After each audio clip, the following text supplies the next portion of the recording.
حضرت نوح علیه السلام وخت کې یو بوډۍ وه چې هغې به د الله تعالی ذکر ډېر ډېر کاو، الله یادګرنه به یې کوله.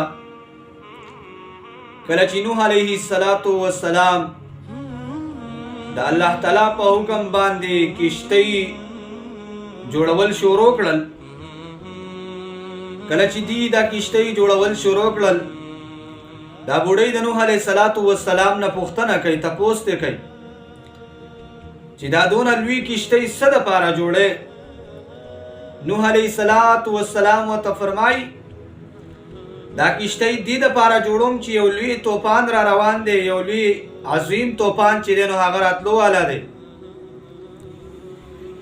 او چې کوم کسان په دې کشتۍ کې هغه دې کې سواره شو نو هغې نجات، یعنې مؤمنان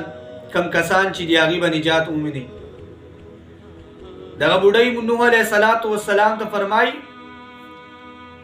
وایي چې کله سیلاب راتلونکی وي، یعنې دا طوفان راځي، نو مام خبر کا چې زم ستا سره د دې کشتۍ کې سواره شمه او ستا سره په دې کشتۍ کې شریکه شمه چې زه هم د دې طوفان نه بچ شمه. کله چې کشتۍ تیاره شوه او کله چې طوفان راغی، طوفان چې کله راغی، نوح علیه السلام او دغه سره چې نور څومره مؤمنان وو هغه کشتۍ کې وو، طوفان راغی، ډېرې زیاتې اوبه راغلې، سیلابونه ډېر زیات راغلل، او څومره علاقه چې وه نو هغه یې ډوبه کړه، او څومره کافران چې وو هغه الله غرقاب کړه، تباهي کړه په هغه سیلاب کې، په هغه طوفان کې. کله چې سیلاب او طوفان په ختمېدو شو،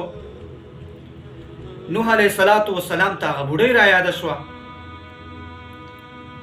چې کله هغه بوډۍ نوح علیه السلام ته را یاده شوه، نوح علیه السلام هغې باندې ډېر غمجن شو چې هغه بوډۍ خو ماته ویلي چې زه به ستا سره کشتۍ کې شریکه کېږم.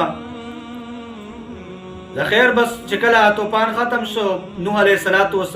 بوډۍ چې کوم ځای اوسېده د هغې چې کومه چوپړۍ وه د هغې چې د اوسېدو کوم ځای و، نوح علیه السلام هغه طرف ته روان شو، کشتۍ کېناسته او بعد د هغې نه بعد بیا نوح علیه السلام هغه طرف ته روان شو کوم طرف ته چې بوډۍ اوسېده. هغه طرف ته چې کله روان شو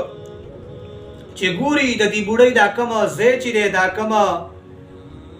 چوپړۍ چې ده، دا بوډۍ چې کوم ځای کې اوسېږي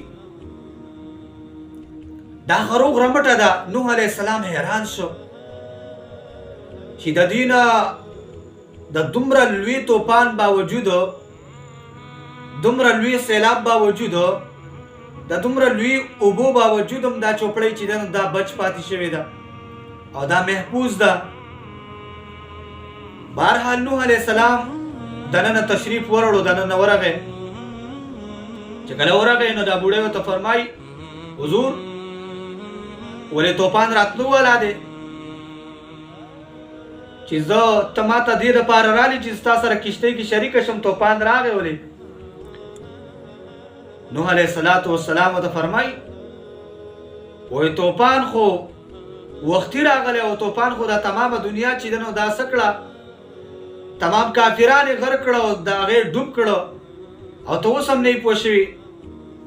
دغه بوډۍ ته فرمایي وایي نوح علیه السلام وایي نه ما ته داسې پته وه چې طوفان راغلی کله دی او ختم شوی کله دی، سیلاب راغلی کله دی او ختم شوی په کوم ټیم دی، دا هم ما ته پته نه ده لګېدل، زه دننه محفوظ ناست وم. نو یاد لرئ دا یو برکت د څه شي چې دغه د دومره طوفان باوجود هم دغه ځای کې دا محفوظ وه. دا صرف او صرف برکت د دې و چې دی د الله ذکر کاو، د الله یادګرنه یې کوله، او بغیر د کشتۍ نه، بغیر د کشتۍ د سورېدو نه، د هغې سره د شریک کېدو نه الله تعالی په دغه ځای کې، په دغه خپل اوسېدونکي ځای کې رب کائنات د دغه طوفان باوجود هم الله تعالی هغه محفوظ وساتله. دا صرف او صرف وجه څه وه؟ د الله ذکر به یاد، د الله یاد به کو، د الله ذکر به کو، د دغې د وجې نه رب کائنات چې دی هغه دغه محفوظ وساتله.